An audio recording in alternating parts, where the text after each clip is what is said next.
everybody, welcome to another episode of Mature Gamer. Doing some Dune Awakening, and today we're going to talk about the billionaires of Dune Awakening, the kingpin of the Cetus server, DOZER. He has given us full access to his base. We get to see what a billionaire here looks like. So let's land and meet him inside to get full access to the kingpin's lair. Let's go.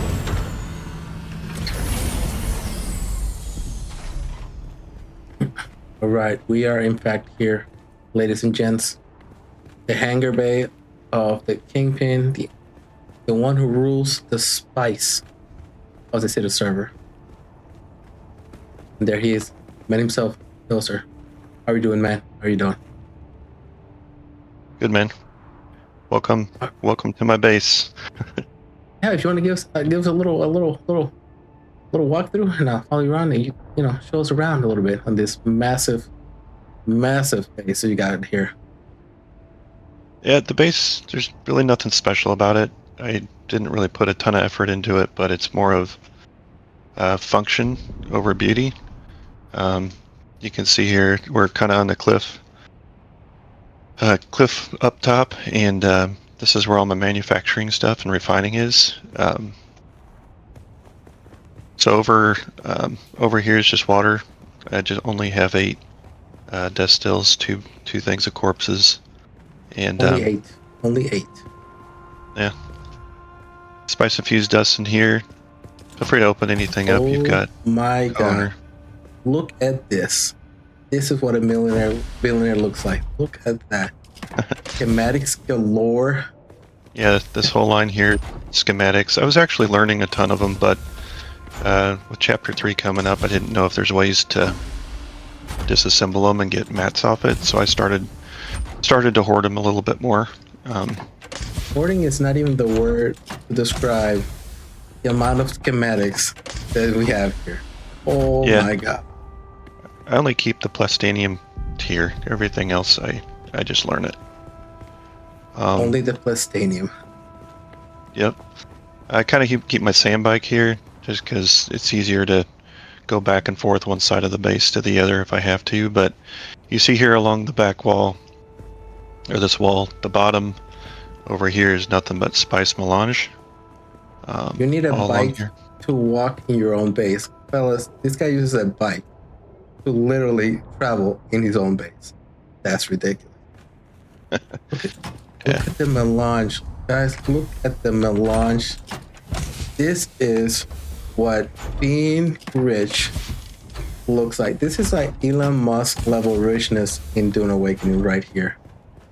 It is just container after container after container after container of melange. Like, this is ridiculous. It's kind of like you need a calculator just to see how much melange you really have.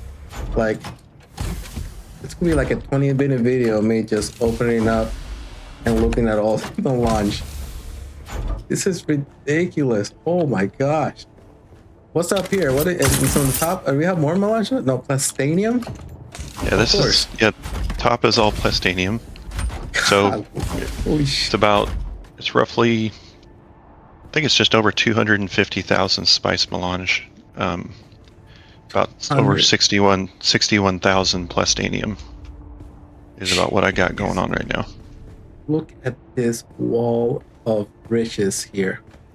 Just riches.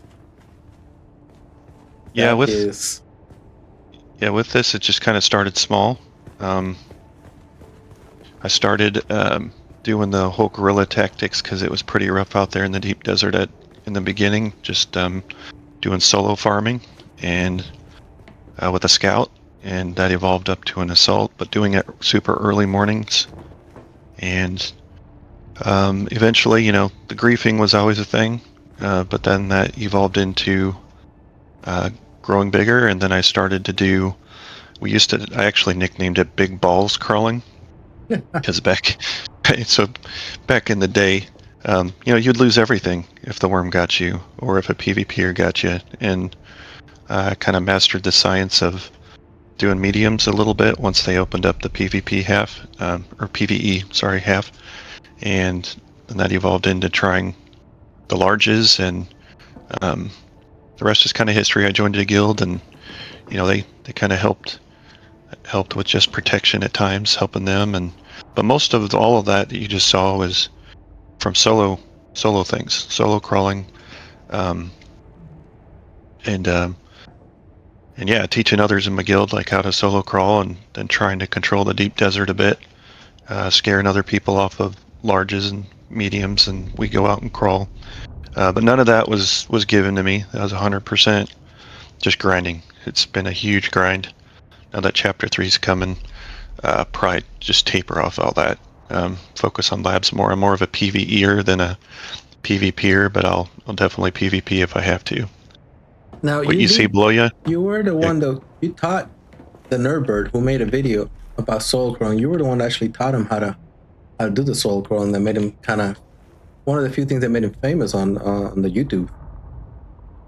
Yeah, I did, but he's part of our guild, and I taught several guys in there. And once at first, it's super scary, but once the guys get the hang of it, especially with the being able to restore your vehicle if something goes wrong, I think that just kind of opened up solo crawling to where it's really common these days versus what it used to be.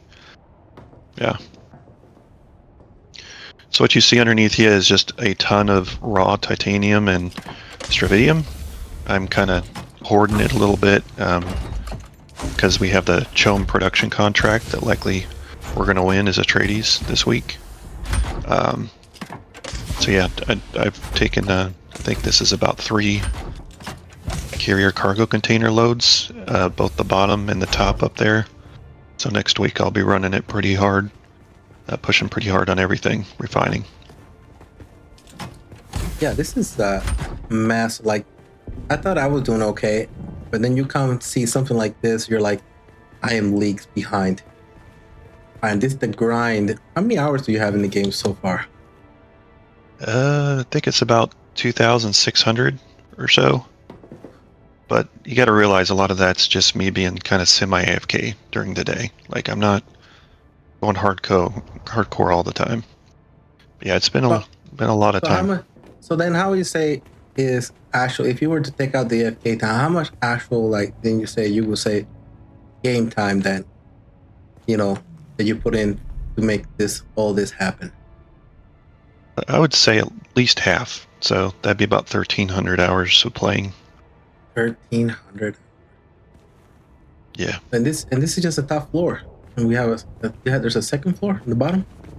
Yeah, there's nothing really downstairs. It's just where I manufacture vehicles, all my water and electricity and stuff. But up here, this is just nothing but SPiCE residue. I've been trashing it, as you can imagine. All that SPiCE melange I've built over time. It's the amount of residue is just stupid. There's nothing for me to use it for. So I've got, I don't know, 15, 16 medium containers full of it in case there's ever a market for it or exchange. That's a lot of residue. Whole lot of residue. Yeah, this is amazing. Now you said it's you said they didn't focus on beauty, but I mean the outside looks freaking phenomenal with your name plastered all over it, and I mean the inside is cool. I mean everything is just, I mean, talking about the fact that you need a bike to just go from one end to the other. I think it's just the coolest thing ever. That's like reaching the famous type level. People that have the little go-kart in their own mansions. You're that guy. You're that guy that's doing it on his own base. Yeah, but that's generally it. I mean, it's just function over beauty and just grinding. I mean, I don't know.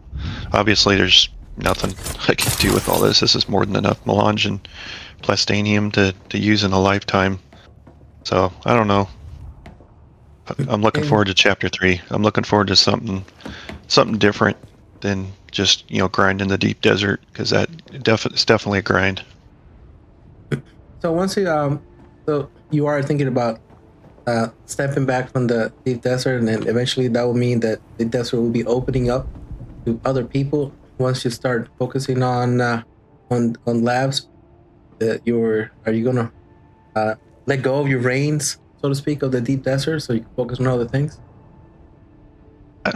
I'd say 80% hold back. Yeah, like there's no reason for me to be out there really anymore. I've got all the resources I could ever want, so there's going to be a different grind in the game, and that's going to be progression in the skill tiers and systems. So I'll just be focusing on that primarily. All right, and now if they do, because we are all hoping that PvP will become a thing that's, that would get eventually, hoping like by chapter 4, PvP maybe expand to something, quote unquote, how they want the deep desert to be. Will you be returning back to the deep desert if that becomes a thing, and kind of like seeing if you retain the title of Kingpin?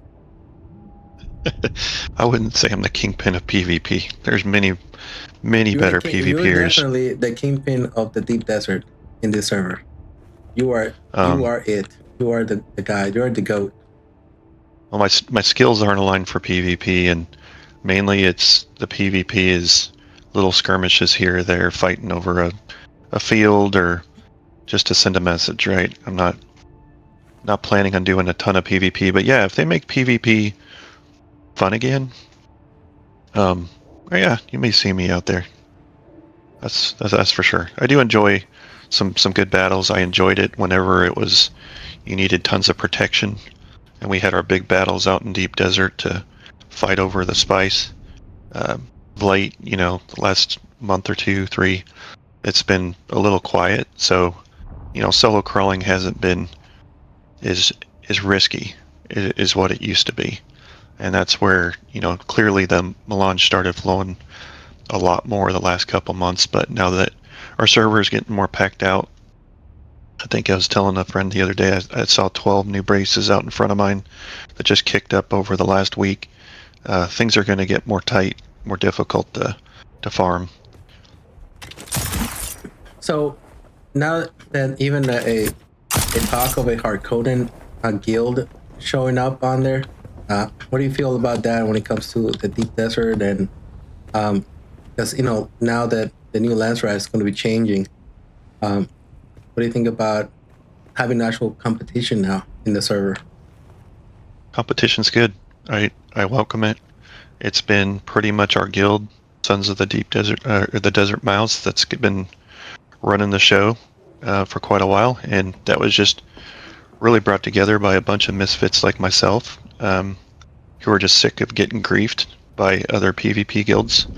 But we've been kind of top of the charts the last several months and voting on what we want and having almost little to no resistance from the Harkonnens. So I look forward to having a little bit more competition, and control points won't be a thing, but we're pretty aggressive on control points as well, our guild. And so that'll be going away, but I look forward to the new system, and I also look forward to new PvP content for some of my friends who really enjoy that. All right. And one final message for people that want to come on down to Cetus, because I know Nerdbird has been sounding the horn, the invitation, the server is growing. What do we have to say to the new players out there who are thinking about making this their home, Cetus Cathedral? I just say there's a lot of really friendly people on the server. Shout out to some of my friends, like even Oreo in a different guild, Freedom Fighters, that'll just come in and just give you tons of materials and help you get started. I'd say overall the community is strong and friendly. Chapter 3, of course, will bring back a lot of old veteran friends that have been kind of AFK, but there's plenty of spots here to make a home, and hopefully, Cetus isn't one that's marked as dead. I'd rather not have to tear this base down, because clearly the base backup tool won't cut it for something like this. So hopefully we don't have to move, but if we get more people piling onto our server, I think it'll be lively enough where they won't mark us as dead and force us to transfer off it. All right, all right. Well, yeah, I appreciate all this. This is cool. Checking out your base. I know I've asked this for your base for a while, but I never actually went inside. I try not to go into people's bases unless I have, unless I've actually asked. I try to stay away from people's, area of living space. But this was amazing. What do you say to those people that will say that, maybe you just have way too much SPiCE? What what do you say about that? Like, does anybody need 250,000 melange? I'd have to say I agree with them. No, no one needs that at all. So I just been generous as people join the server, join our guild, hooking them up with Solari, hooking them up with whatever they need to gear up quickly, especially if they're rolling an alt, and they've already experienced the Haga Basin side of the game before the deep desert. Getting them up and running quickly, it's that's kind of what we're about. But yeah, no one needs 250,000 melange. I don't know what I'll do with all of it. Maybe the exchange supply demand curve and stuff will change up, and maybe I'm trying not to sell a lot of it. I do sell it, but I imagine that the value of it's going to just go up as more people jump on for Chapter 3, and it's used more for other things beyond gear that you only have to like scrap once a month or two, right? So hopefully SPiCE demand will go up, and I guess that'll bode well for me. Then you'll become the richest Solari, in the Cetus server. Well, you know what, Dozer, I appreciate you. Appreciate you letting me in, letting me see all of that lovely, sweet melange. Maybe one day I'll get to that point. Yeah, I appreciate it, man. And yeah, I'll definitely see you around, and we'll see you in the deep desert. No problem. Happy to help. All right. Well, yeah, that is it. The richest man in the Cetus server, the kingpin of this server right here, the man himself, the Dozer. And that's it for this video. Let me know what you guys think about this. Until next time, peace out.